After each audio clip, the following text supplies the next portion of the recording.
I'm here. Hello. Welcome to Rick Cast, ladies and gentlemen. Episode 183, Friday night of a.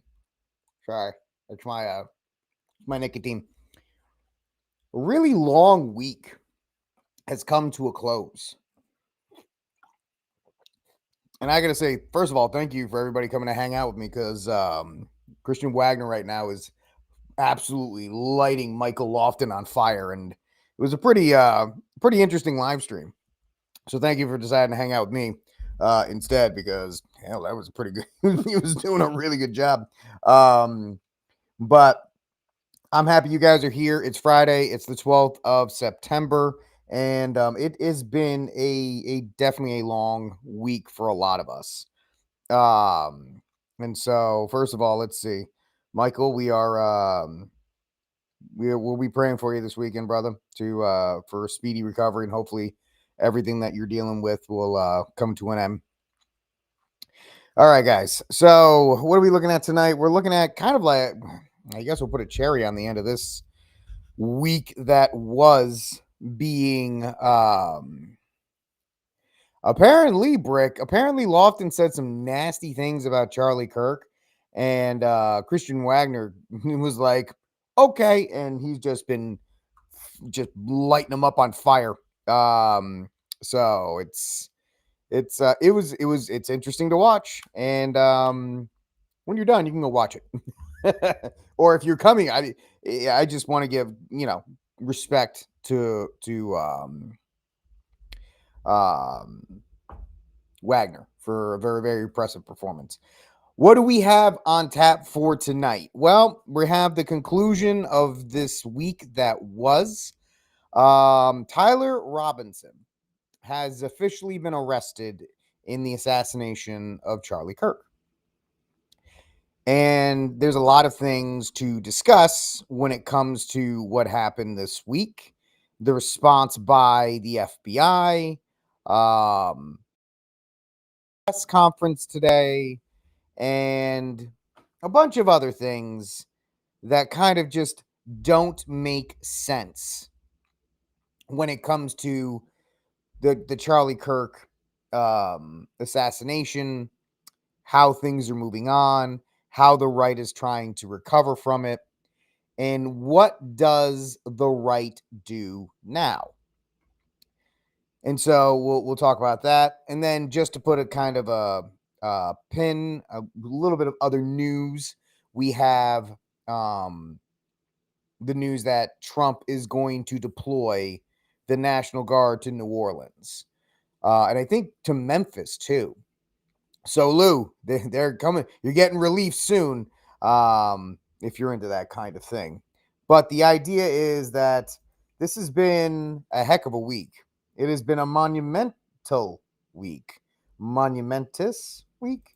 And the crazy thing is, we've all watched it in real time. We've experienced this together. And I don't think anybody really gets how real it is. So we're going to take a look at it today. But yes, as the wrenches are assembling, do me a favor, like, subscribe, share, hit the note. I don't know what the stars are. Hold on. There we go. Like, subscribe, share, hit the notification bell. These are some of the other things. Look, it's raining. Wee. These are some of the stuff I can do on this. Or maybe we can go to Cactus Town. Yeah. All right. Some of this stuff is just silly. Just some of this stuff is so silly. Look at this thing. Wee. It's Friday. Wee. All righty. Enough messing around. Enough of it. I didn't do we're trying to put a, because there's that famous not famous, but that reel by Jordan Peterson where it's like, after you die, life moves on. And I'm not saying this to disparage Charlie Kirk, right? To those that knew him, to those that followed Pusa and all that stuff, it's a tragic loss, and we continue to pray for his soul. Spoiler alert, Catholics, we get to pray for the soul of anybody for as long as we're alive. It's one of the things we do. We remember long after funeral processions, long after a lot of these other things.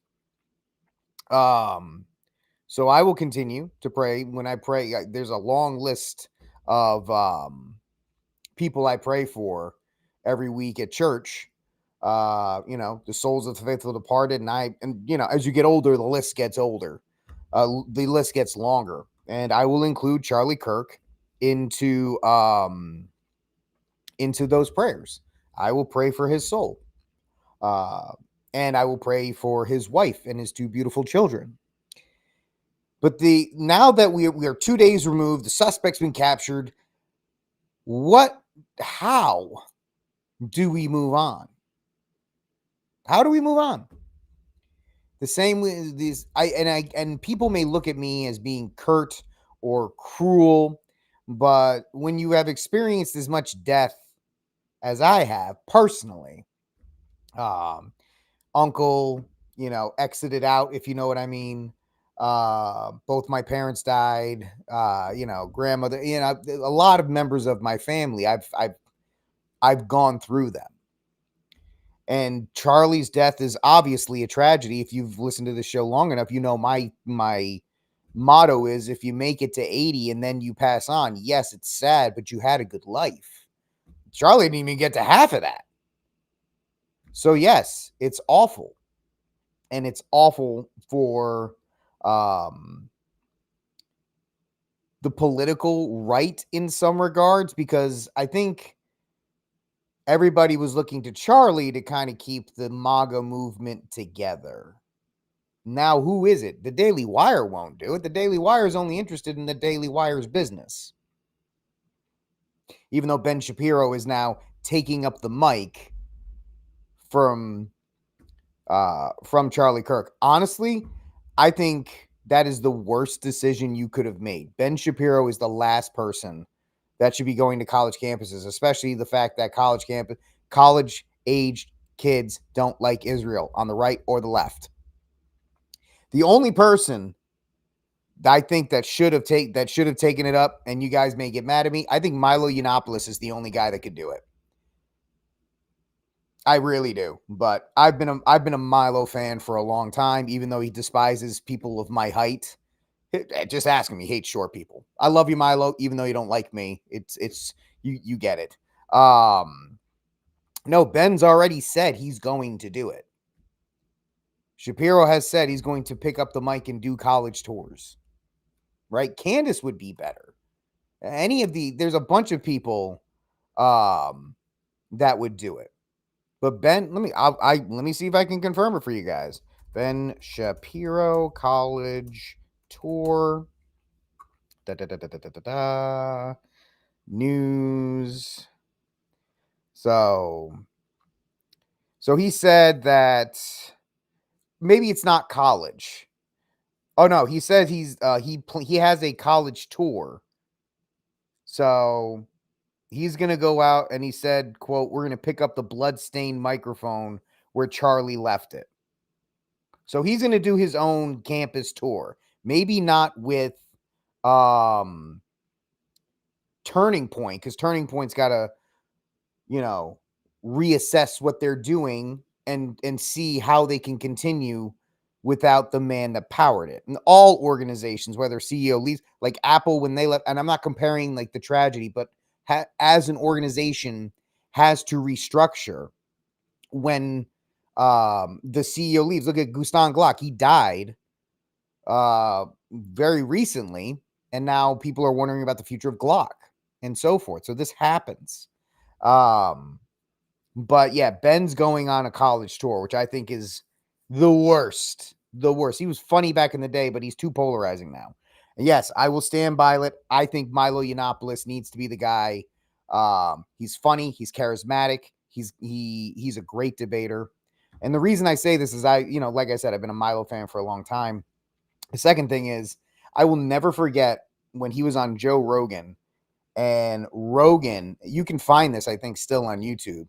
And Milo told Rogan he was a Catholic. And Rogan went on a 5-minute screed, essentially yelling at Milo, "How can you be this? How can you do this?" And he sat there in the breach and he answered all the questions. So say what I'm not telling you you have to like Milo. I'm not even telling you have to like my opinion that I like Milo. So and he was able to answer the questions and stand firm in his responses. So that's mine. You can beat me up in the comments. That's what this show is about. The wrenches, you guys can absolutely rip me apart for that one. I know it's one of the few takes that I have that is not amazing and just magnanimous, but it's a controversial fake. It's a controversial one. But I think if I had a choice between Milo and Ben Shapiro, I'd take Milo. 100%. Um, so it is what it is in that regard.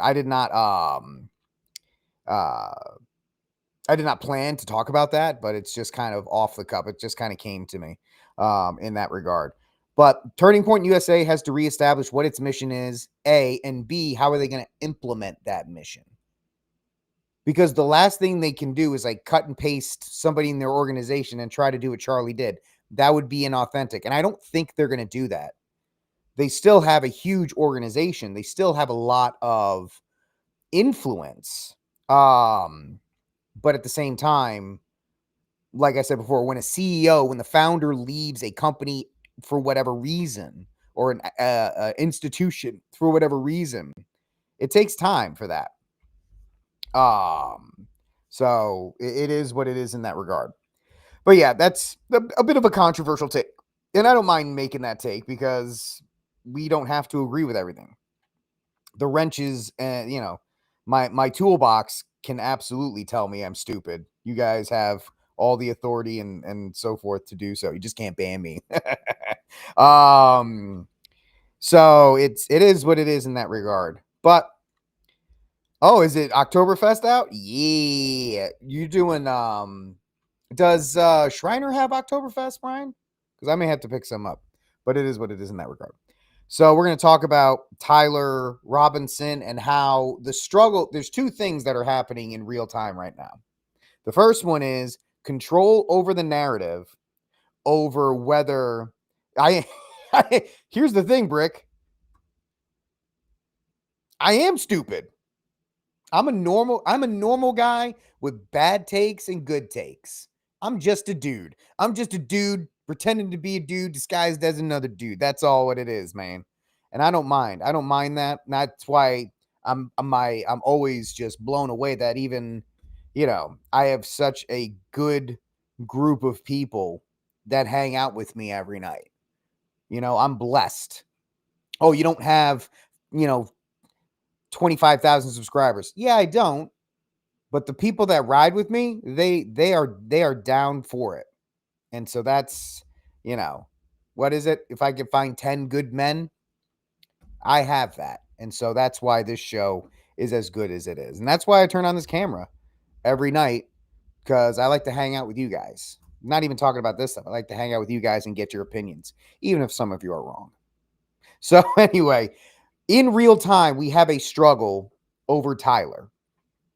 The left is trying to establish, and I'll show you that, well, obviously he's a right-wing conservative because he comes from Utah and he's white and he's straight. And the right is trying to say, no, nobody from the right is going to shoot Charlie Kirk.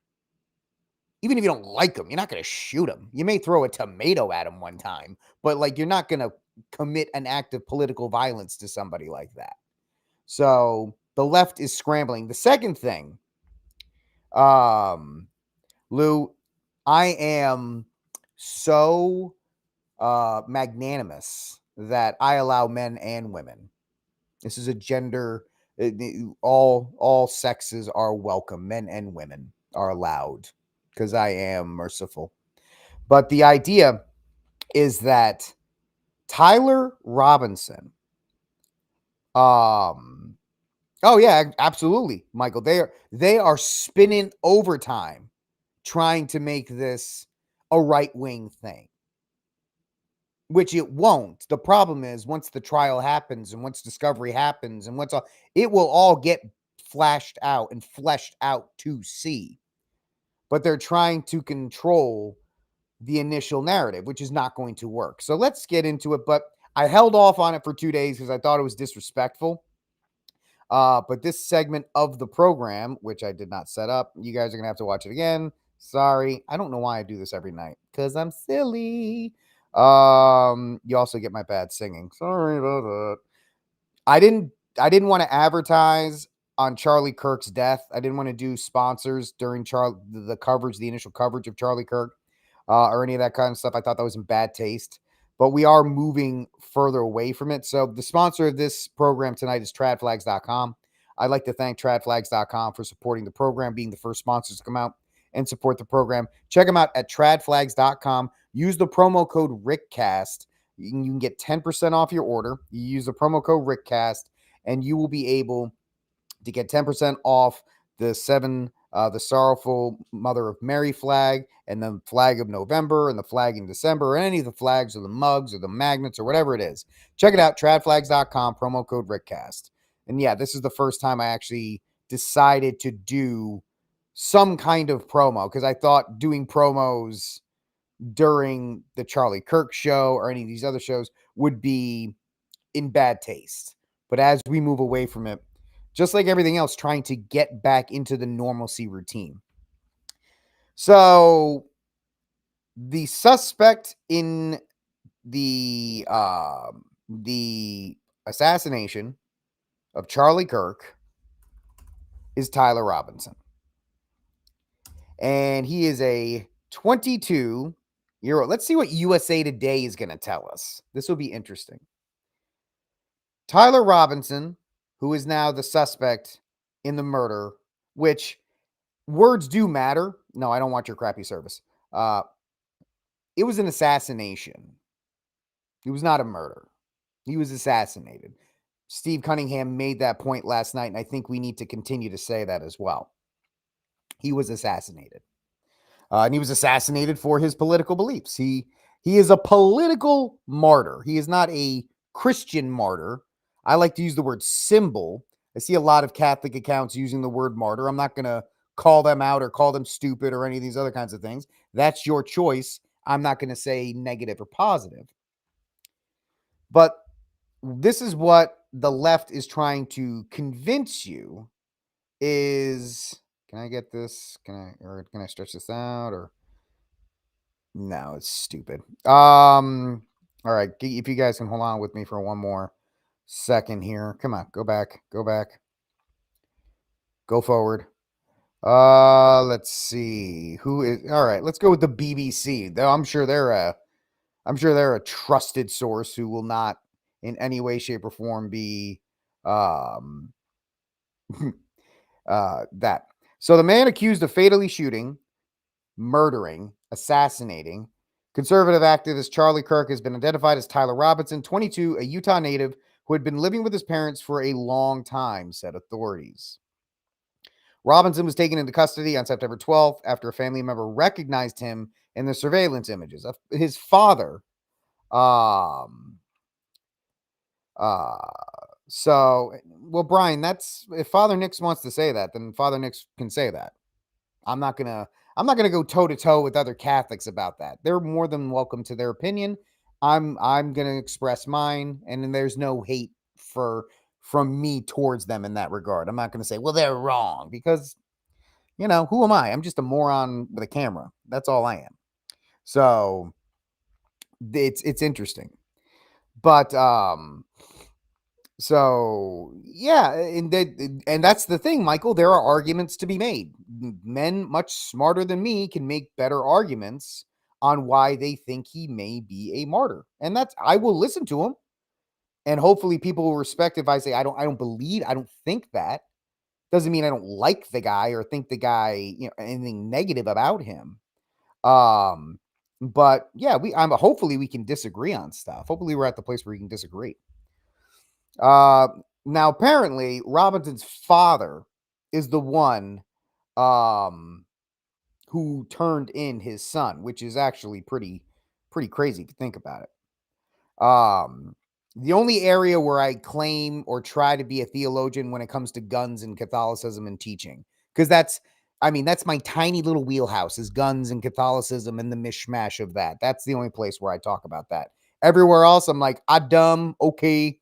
So At a press briefing on Friday, and we're going to talk about some of the aspects of that press briefing. It was pretty cringy at times. From the fact that, and I don't want to play the whole thing or play clips from it. They started off with like, "We got him." It's like, can you calm down and act professional? Right? You guys are supposed to be professional law enforcement. So calm down on that.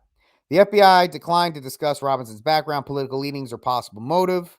Um, Utah Governor Spencer Cox said family member interviewed by investigators stated that Robinson had become more political in recent years. So this is just an excerpt from the FBI press briefing. Wrapped in a dark colored towel.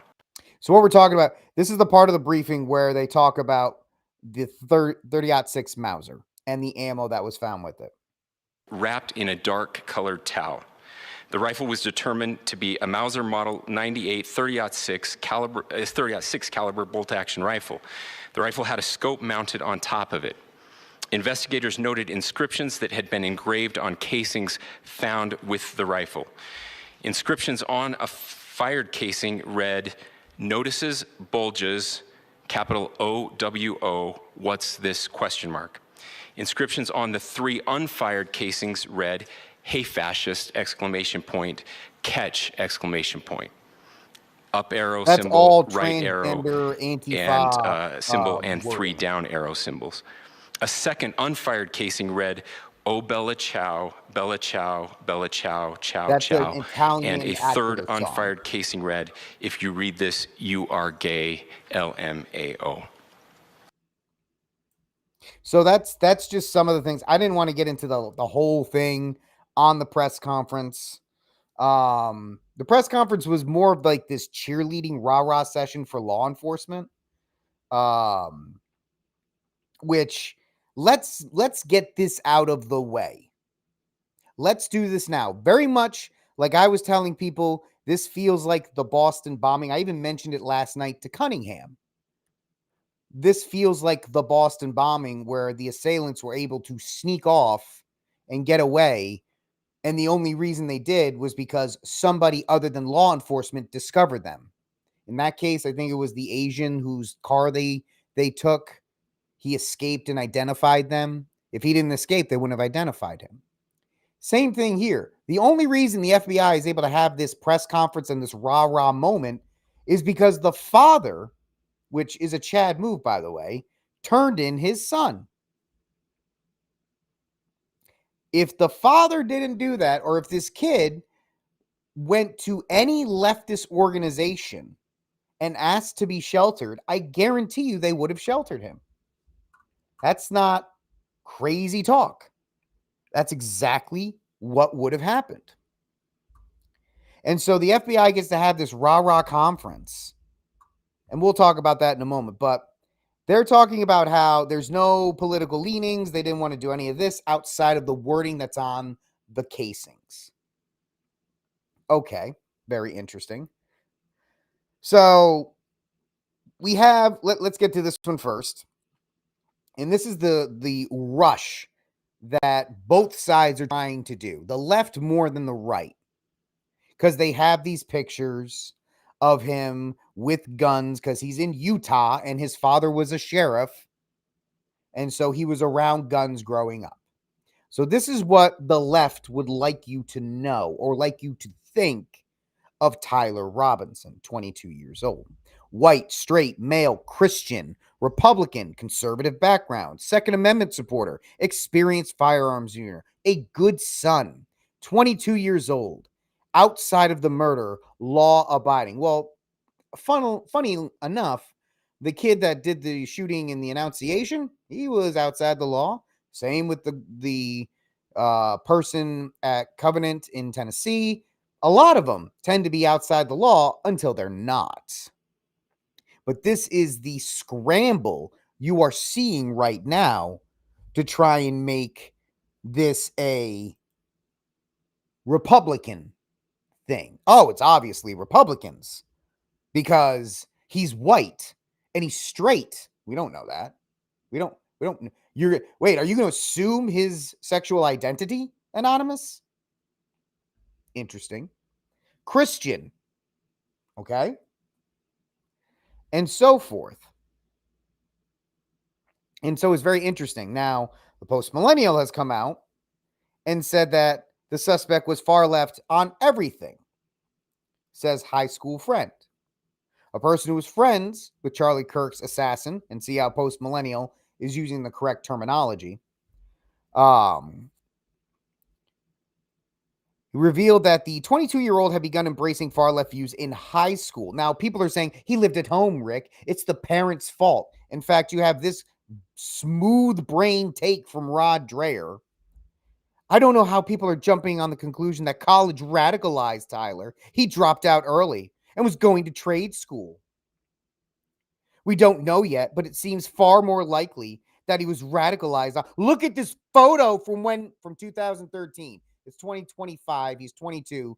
2013. I can't do math. I really can't do math. Somebody do that. 2025 minus. Yeah. Well, Rick, you're stupid. Remember when I said I was dumb? Yeah, this is it. This is a picture from when he was 12, Rod Dreher. You're telling me he's on Antifa sites when he's 12? What kind of dumb take is this? And can we not drag the family through all of this? Last time I checked, he's 22 years old, right? That's what his stated age is. He's old enough to vote. He's old enough to go to jail. He's old enough to pay taxes. He's old enough to drink alcohol. According to to every state law out there, the man is an adult. When do we apply that logic to this idea? When do we apply logic to it? No, Rod Dreher is going to pull up a 13-year-old photo and see, like, look, he was radicalized online. How did Rod Dreher get any kind of notoriety with such stupid, smooth brain takes? Absolutely dumb. And anybody else is going to drag the family, you're dumb. You're pathetic. You don't think the family is broken right now? The father and mother are beside themselves right now. If it was a household that encouraged this, you know what the father would have done? He would have gotten him a lawyer before he turned him in. I didn't see a lawyer. All I know is he got turned in. But no, we're going to drag the family through all of this and abdicate and absolve a 22-year-old male of any responsibility. Because you're pathetic if you do so. You're a loser if you do so. It's absolutely moronic. And I'm sorry if anybody in the Catholic sphere does it. I would like to speak to you. I would like to at least debate the point with you. Anybody in the Catholic sphere that makes that accusation, I won't call you a loser or anything. I'd like to at least talk to you about that line of reasoning. I'd like to at least I'd like to give a case against it. But for the legacy media to do this, to go after the family and pull out a photo when he's 13. Oh, yeah, I can see he's absolutely posting on radical discords, right? I think it's right there. But as you can tell, that kind of set me off in the idea, like, are you that stupid that you're going to blame the family? I know a guy. I work with a guy. The guy he's honorable. He's a Christian. He's a good man. I respect him greatly. He had one of his kids go off to college 1 year. Actually, it was 1 semester. That child came back completely radicalized. Completely radicalized. So this idea that, well, it's obviously got to be the parents' fault is completely and utterly moronic, foolish in every way, shape, and form. Because what about the teachers in high school that were probably, because I've told you, if you listen to my shows at any point, I've told you that doesn't matter if you are in the reddest of districts, the teachers in your schools are progressive morons. who are looking to indoctrinate your kids. What if he fell? Maybe he is straight. What if he fell for a girl and that girl's left leaning? Guys have done things for stupider reasons. But this idea that, oh, it's the parents. The parents obviously did it. Unfair. Unfair. So the post millennial says high school friend who spoke anonymously to the Guardian, and the post millennial is getting this from the Guardian, and the Guardian is not a bastion of right wing conservatism, by the way. Said that Robinson was pretty left on everything, and the only member of his family that was really left. The rest of his family was hard right. So, of course, that's why this dummy, Anonymous over here, is like, he was obviously a Christian Republican because he's white, which is racist and all these other kinds of things. That's fine. So it is what it is. He recounted how around sophomore year, this is sophomore year, which I guess Rod Dreher is right, because 2 years after the photo he took of the young kid online, 2 years later, he's radicalized. Probably not the online leanings, Rod Dreher. More likely, and Occam's razor says this, more likely if he is in a school with progressive teachers, he's probably going to be radicalized. We talk about it all the time. Libs of TikTok became famous because of it. But nope, wash all that away. Wash all it's parents' fault. Parents' fault. They obviously screwed up. Pathetic losers. The friend said that one of the inscriptions on the casings at the scene, which were arrows going in different directions, was in a reference to Helldiver 2. Two frequently played games together in high school. He said that the arrows were in reference to calling in big bombs that exist. Governor Spencer Cox revealed the messages behind the bullet casings on Friday. You guys heard that. The friend said he was shocked by the news of Robinson's arrest, that he knew Robinson had strong political views, but he never thought it would ever go that far. A lot of people, and this came back, I think, on Thursday when people were pushing back on me about, which was fine. It was respectful debates with everybody that did it, about like, how could a kid with no training make that shot? And I disagreed, and I still disagree a little bit with Steve, and I love Steve to death, Steve Cunningham. I don't think it was a political hit. There are people that I respect greatly that are like, yeah, Israel did it. And I'm like, I don't know, maybe. I don't think we'll ever really know.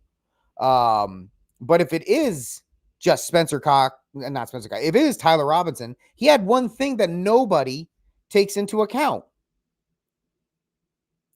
He had the power of belief. He believed in the cause. He's a young man being radicalized by teachers. Maybe he listened to left-wing streamers. If he's a video game guy, Twitch, which is a streaming service, is all left-wing ideology and e-girls. And yeah, none of us ever think that it's going to go that far, which is why the events of that day are so mind-numbing. Because we never thought it would. The two began to drift apart by the end of high school, and the friend said he'd not spoken to him in years. So if he was a lefty in high school, now Cox said in the press conference that Robinson's father had spoken with a family friend and confessed to them or implied that he had committed the incident, and then information was revealed to authorities. And that's an interesting bit of information. Like, how did they see the shirt? Did they see the ideas, and then he confronted him and so forth? We won't, if we ever find out about that, we'll find out at trial. Investigators interviewed a family member of Robinson, stated that Robinson had become more political in recent years. They referenced a recent incident in which Robinson came to dinner prior to September 10th. In the conversation with another family member, Robinson mentioned Charlie Kirk was coming to UVU. They talked about why they didn't like him and the viewpoints they had. The family member also stated that Kirk was full. I don't think they mean Kirk. I think they mean Robinson was full of hate and speaking hate. So this is the guy that is being presented. I tend to believe, I am more online with the fact that it is him. I have a tough time believing the grand conspiracy. And I'm not, like I said, if you want to, like with Steve has his reasons and his backing for why he thinks it is. Cool. I get it. I can disagree with Steve on that, and we can still be friends and still do shows together. That's fine. I actually like it because it makes it more interesting. But the idea that it was something else, that it had to be something else, that it had to be some kind of um, grand conspiracy is just not the case. It's just not the way it works right now. It doesn't look that way. So that's the guy I just showed you. We talked about that. The Rod Dreher piece where it looked like, obviously it was this computer right here that did it. I think people need to be prepared for the deification of this kid by the left. I think he's going to make Luigi Mangione look like a minor party compared to the veneration that's going to take place with this kid. I do. I think people are not ready for it. And they're going to be shocked with how celebrated he is by the left, because he did this thing. We talked about the shirts yesterday. I'm sure you've seen them. I hope you haven't. Of a depiction of Charlie Kirk's last moments. I saw somebody had a 3D printed like action figure of Charlie Kirk in his last moments. This is a national holiday to these people. This is an amazing event to these people. So you need to be prepared for that.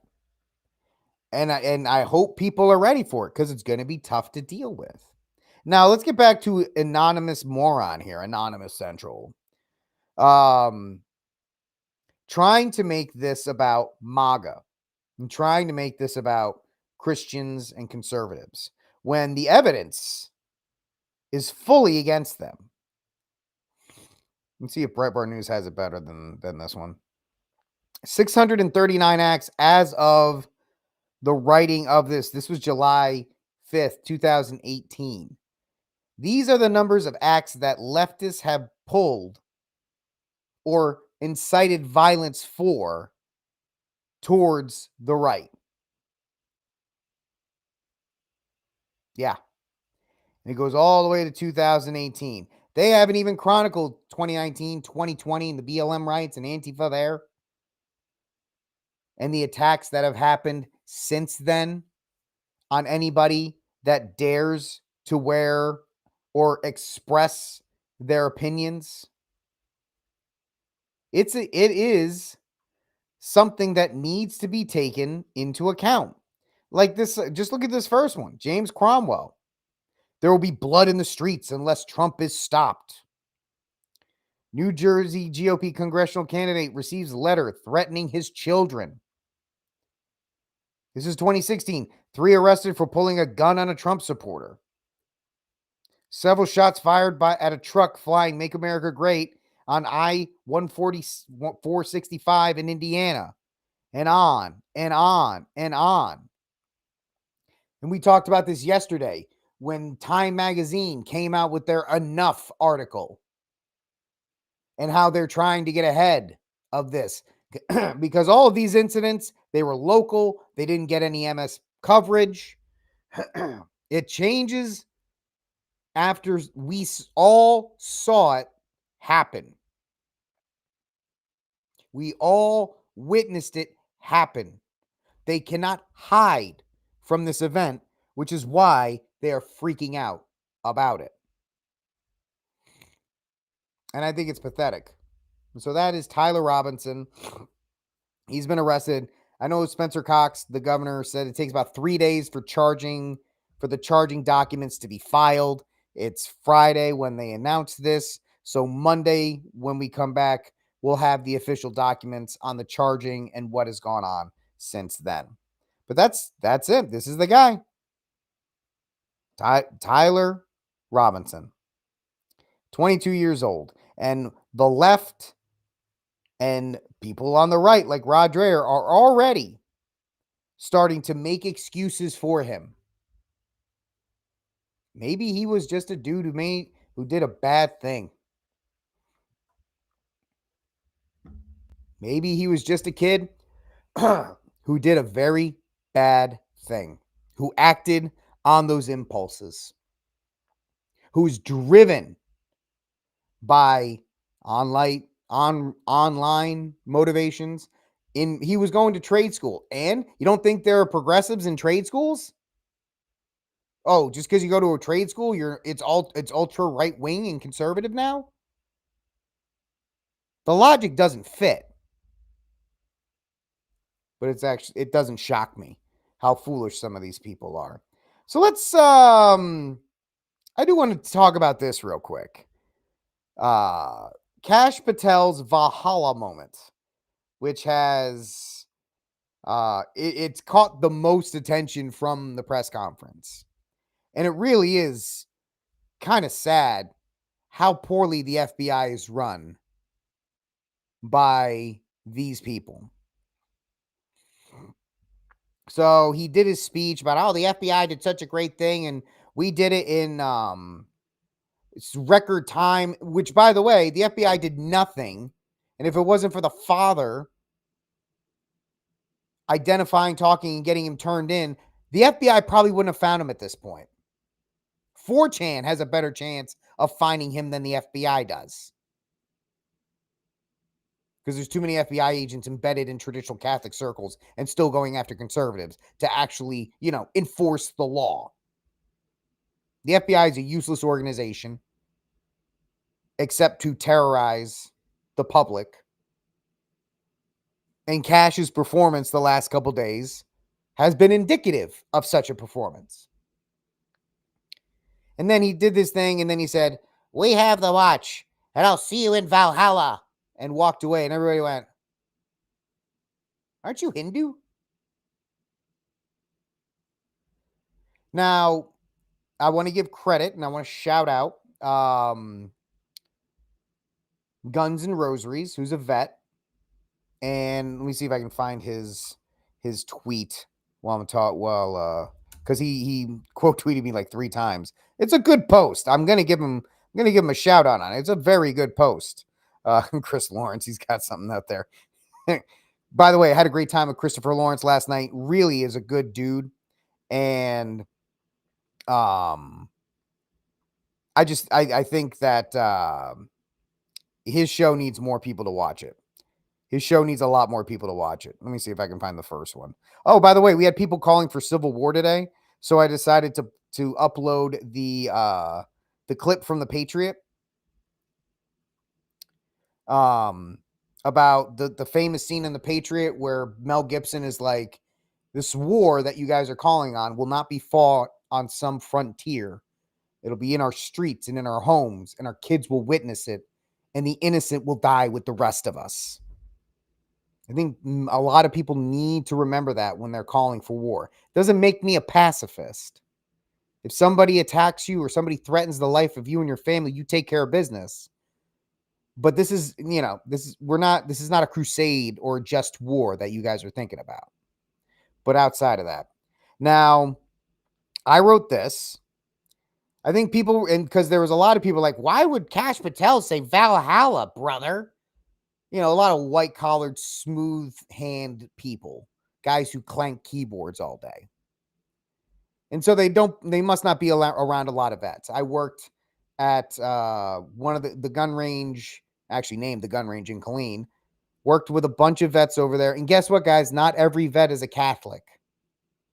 I know we have a lot of Catholic vets, and thank you to our Catholic vets, the guys in the Marines and all these other places. I'm really close friends with a group of vets that are Catholic. Joey Alavio, great guy. He's a vet. But there's a lot that are not vets. And one of the manager I worked with, had Viking tattoos all up and down his arm. And I've seen people on X when a brother passes, either by exiting out or whatever. They say till Valhalla, brother. And that's just this embracing of Viking iconography within, people who are not religious. The manager that I worked for, he was an avowed atheist.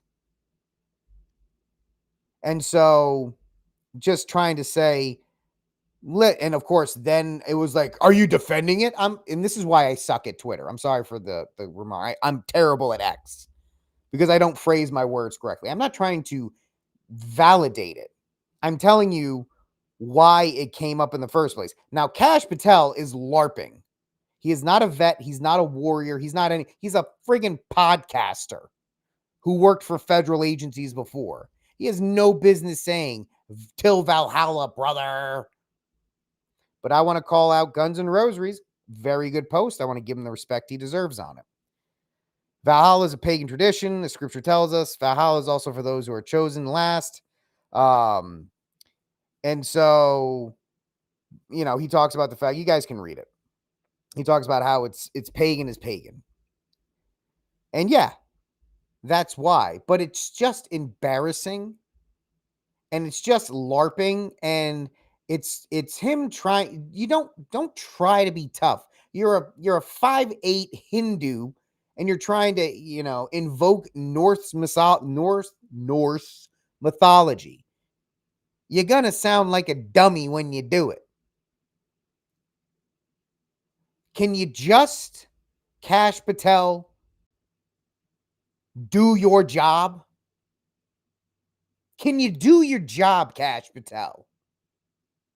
Which, by the way, you didn't do your job on this one. You got a lucky break, which is what happens in most of these cases. Very rarely is law enforcement the ones to apprehend. But he's trying to, first of all, Charlie Kirk's a Christian. His wife is Catholic. His wife's like, what are you talking about? And just real quick, the reason why he said it is he's trying to invoke a warrior mentality that is prevalent in the military because there's, atheists and people, non-believers in the military. And that's kind of how and from what I've been reading from other vets, and other vets have told me, it really started to pop up around the show Vikings. I think it was a show on like history or sci-fi. I never watched it.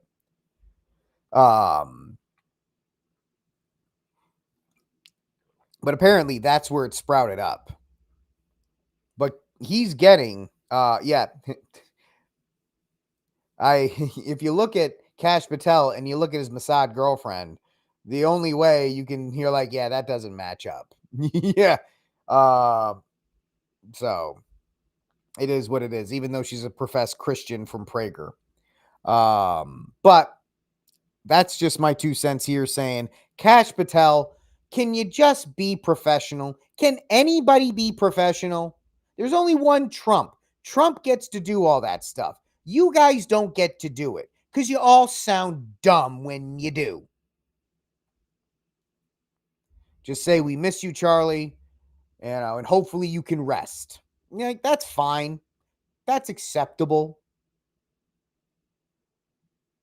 But you guys are, first of all, dropping the ball on we had video and we had this. If you didn't have the father turn him in, you wouldn't have found him by now. He'd still be on the loose. But I just wanted to mention that real quickly because I thought it was very foolish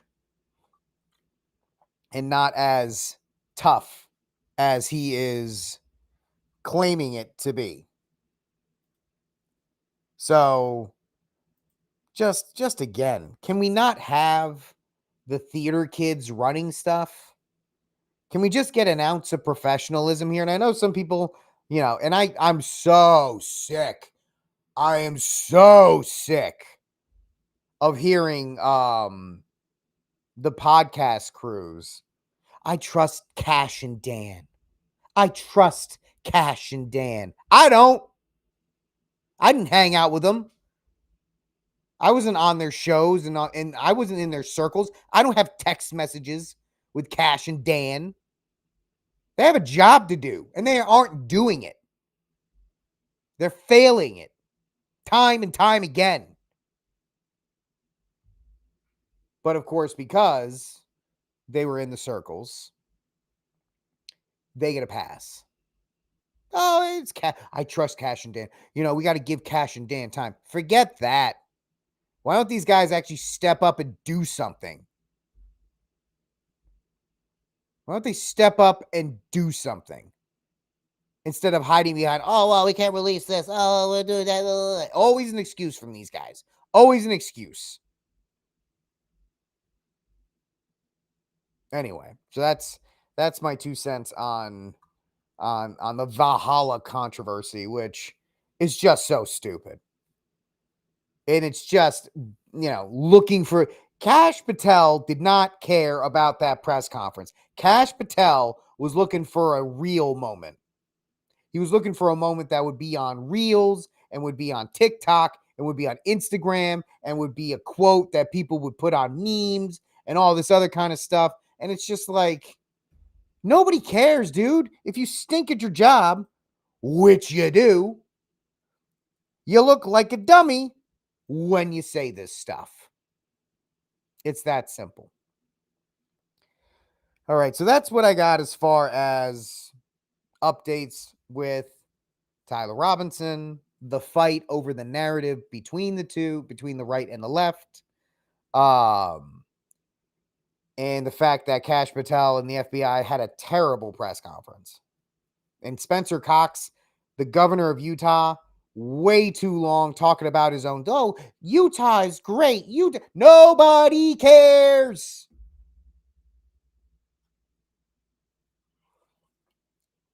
Nobody cares about Utah. Nobody does. Nobody cares about your charitable giving. We're talking about a guy who assassinated another guy. There's a crime scene. This is not like a MAGA rally. But of course, they did. Of course, they could not help themselves. All right, let's move on because I got one more story tonight before we head out. And it's about something else that kind of quietly was discussed today. And nobody really said anything about it, which, I get in the coverage that was taking place. So from Time Magazine.com. Come on. Yay. From Time Magazine.com.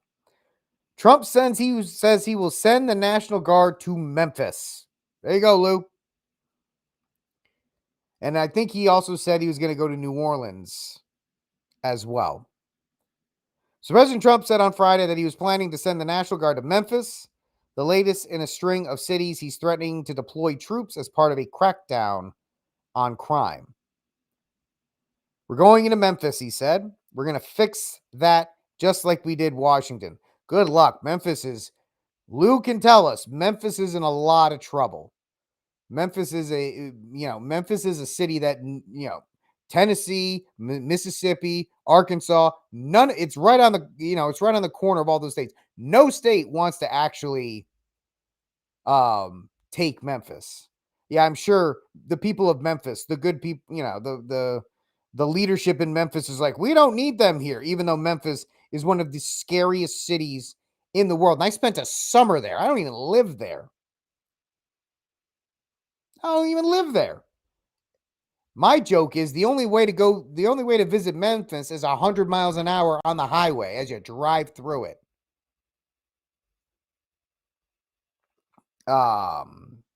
So he says he calls it deeply troubled, claiming that both the city's Democratic mayor and the state's Republican governor were happy with the decision. Listen, and Memphis is a city that nobody talks about because it destroys Democratic narrative. Democratic city council, Democratic mayor, Democratic police chief. Most of them are POCs. Everything that the left says that we need more of is in Memphis, and Memphis is literally not literally, but closely approximate to the fifth circle of hell. And that's not even talking about the weather. Um, let's see. But Tennessee Rep. Justin Pearson, a Democrat, tells Time that he spoke with Memphis Mayor Paul Young, who said he wasn't happy about the news. Young's office did not immediately comment. Tennessee Governor Bill Lee said in a press conference he has been in constant communication with the Trump administration to develop a plan to tackle the city's crime rates and plan to speak to the president Friday. And so this is a very interesting stat that many people don't talk about. Everybody talks about Chicago. It's like the murder capital, Chirac, and all these other kinds of places. But Memphis and Baltimore are far worse than anything that happens in Memphis. And Memphis is a bad place. Memphis is a bad place. It had the highest crime rate of murder and violent crime compared to other major U.S. cities. And I like how the Memphis Police Department's like, well, crime in the city is at a historic 25-year. Yeah, you guys aren't reporting crimes. We've already gone through this during the Biden administration, the Biden regime. You guys don't report crimes. That's how it's at a 25-year historic low. Robbery, burglary, and larceny are 25-year lows, probably because, and I'm sure Luke can back us up on this, they don't report them. It happens and 911 doesn't go there. The police don't show up. Yeah, West Memphis isn't great either. You're talking about West Memphis and Arkansas, Dean? You know, it is. Graceland's there. Sun Records is there. Sun Studios is there. I have a picture. My dad and I were in Memphis in 2007, back when my dad was alive. No, 2005, between 2005 and 2007. And I was like, I'm a huge Johnny Cash fan, but back in the early 2000s, I was like a super Johnny Cash fan. Still am. And I was like, Dad, because we were in Memphis for a night while we were going to the airport. And I was like, Dad, Sun Studios is here. And we caught a taxi and we're like, tickets to Sun Studios. The cab driver literally said, I will stay here, go out, take a picture in front of it, and get back in the cab. Which we did. We ran in front of Sun Studios. We took a picture of us in front of it. And then we got back in the car and we drove back to the safe part of the city. Which I guess you consider the safe part of the city, like Beale Street in that area. That's the closest they have to like a safe area. Because that's the touristy part where FedEx Center and all that stuff is. But Memphis and Baltimore and these places, yeah, it's great. You're going to send in the military to New Orleans. You're going to send in the military to Memphis. How is that going to fix it long term? Unless you plan to occupy these cities for 50 plus years and install correct leadership, however you want to take that term, when they leave, it's going to go right back to the way it was. The crime problem is only indicative of the fact that Memphis, despite having FedEx there, Nike is there too. That's why my wife did an internship at Nike in Memphis. And so she lived there for a summer. I went back and forth to Texas just to check on our house and stuff. And my wife was like, it was the worst summer of her life. She was miserable there. The crime and the things she had to put up with in the Nike distribution center was absolutely crazy. There were days where I was like, I hope my wife makes it home from her work to her apartment.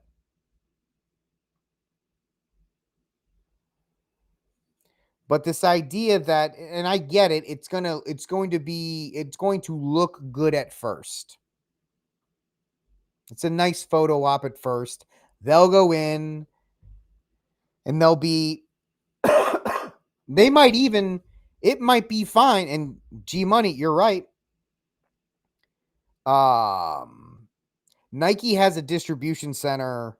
I used to remember the names of the places, but it's not in Memphis prop. It's not in the city. It's on the outskirts. Maybe it is in the city. I don't remember. Yeah, James, there is a common denominator with all of these cities. And let's be politically correct and say it's because they are what? democratically controlled. But I don't support sending the military in because it's a Band-Aid on a flesh wound. And like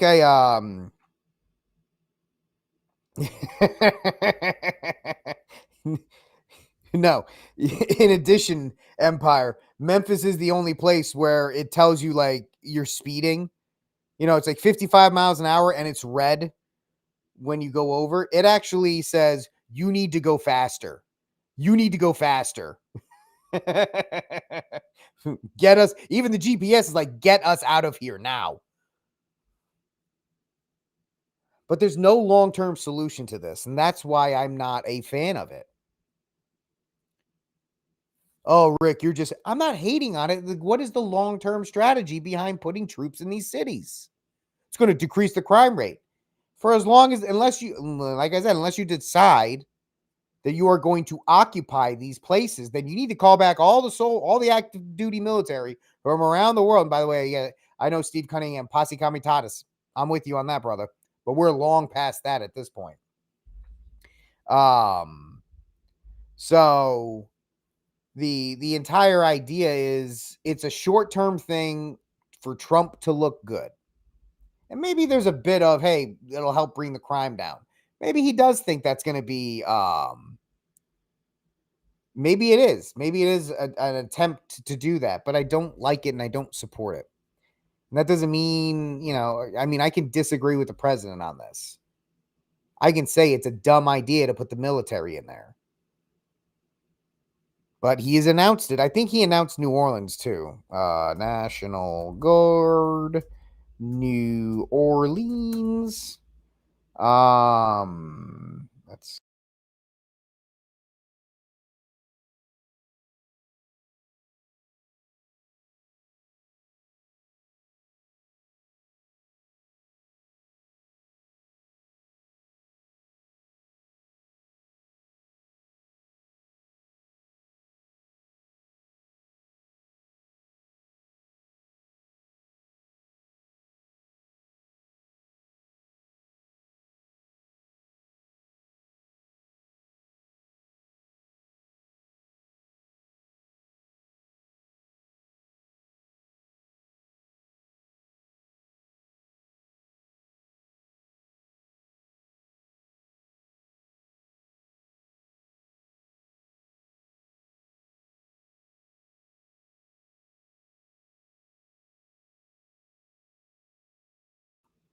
no, my stupid computer muted me.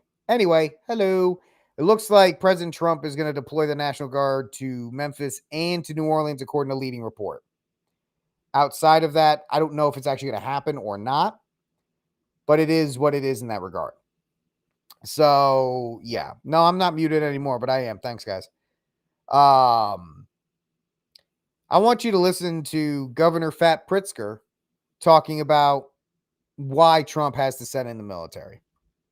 Well, let's debunk the myth that we have somehow defunded police. It's Donald Trump that's defunded police. I've hired more police in Illinois. Donald Trump has taken all this money away, and not just from police, and including, by the way, programs for local law enforcement, but as you said, ATF, FBI, et cetera. Grants that were already appropriated, by the way. Exactly. It's illegal what he's done, but right. He doesn't care, and he wants to create a problem. Remember, this is all about fomenting a problem so that he can bring militarization to our city.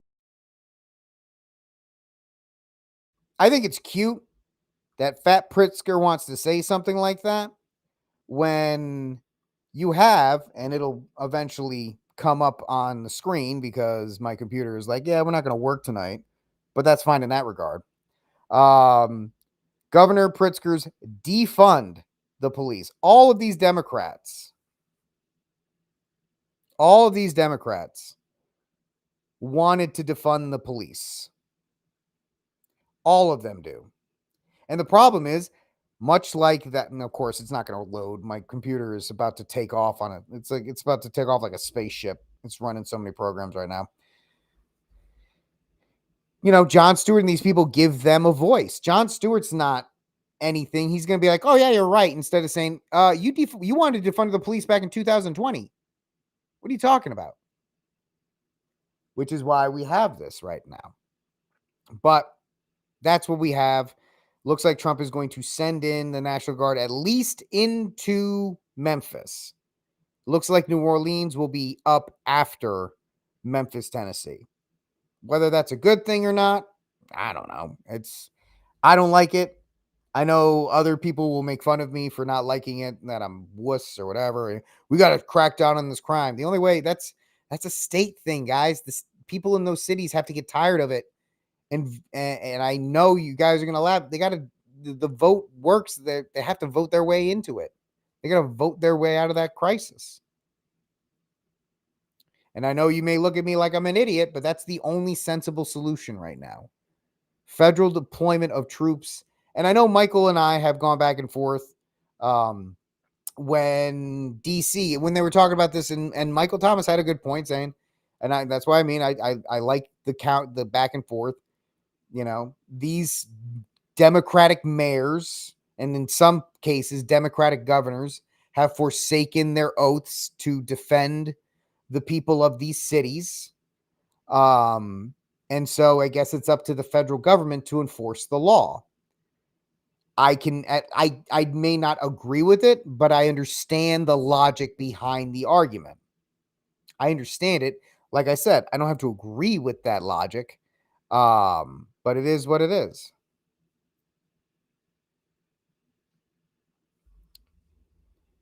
Even you have to think what Trump said today was pretty stupid when he said this is Trump get me into trouble. Let's address that because we're done for the night as far as stories. Where is it? Come on. I don't want to see pictures of dogs. I guess not. I think let me see if I can find it online, even though my internet's not working today. Are you gonna work? All right. Trump doubles down on blaming the radical left after vow to fight violence.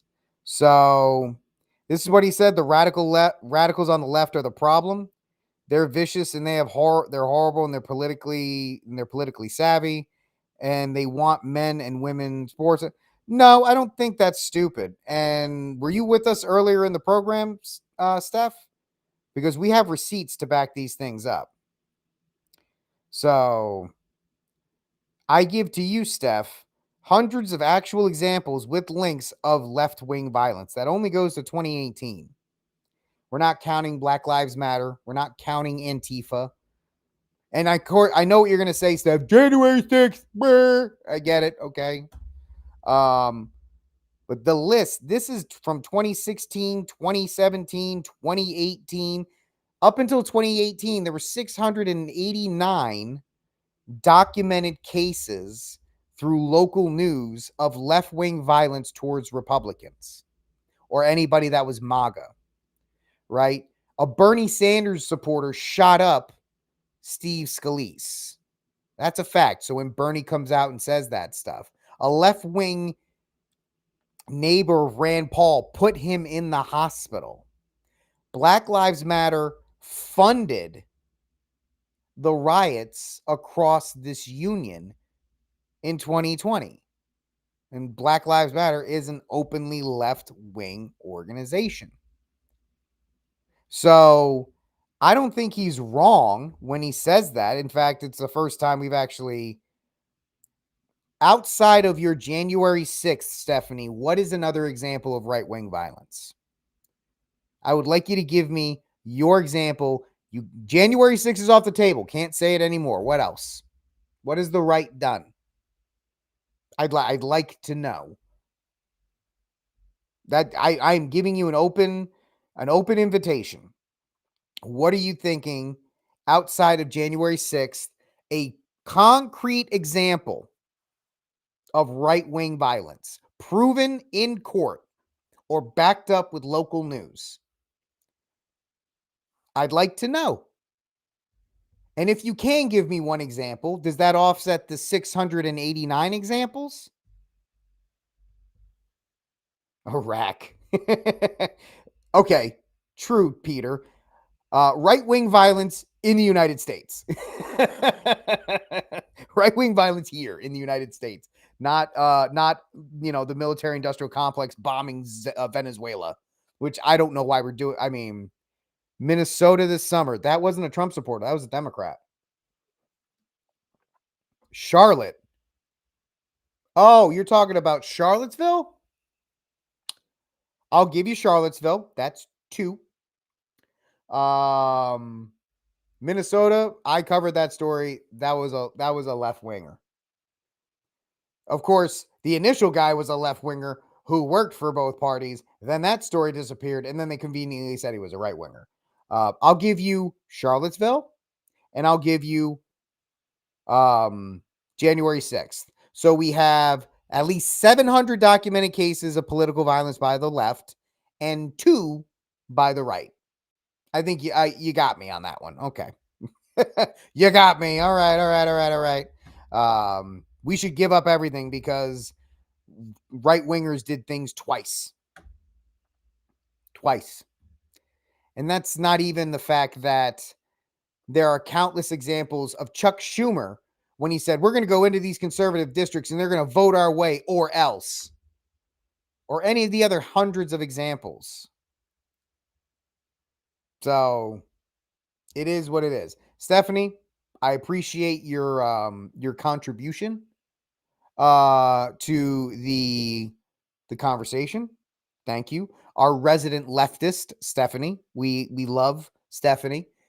She helps the conversation be interesting, right? A little more interesting in that regard. But I think that's all I got for the night, guys. So we're gonna put a cherry on this really eventful week. So that's it for this episode. I hope everybody, go. I was lucky enough. I got to confession this morning. Thanks be to God. Hopefully you can get to confession this weekend. And then I will see you Monday. Do me a favor. Don't be sad. It will get sunny when I come back. And you know what? I'll give you sparkles too. Here's some sparkles to make your weekend better. I just discovered this, so this is kind of fun for me. Anyway. So no, she's not talking about the Annunciation. No. She's not talking about the Annunciation. I will defend her on that. She's talking about the Democratic lawmakers in Minnesota. The Democratic lawmakers in Minnesota. She's not talking about the Annunciation.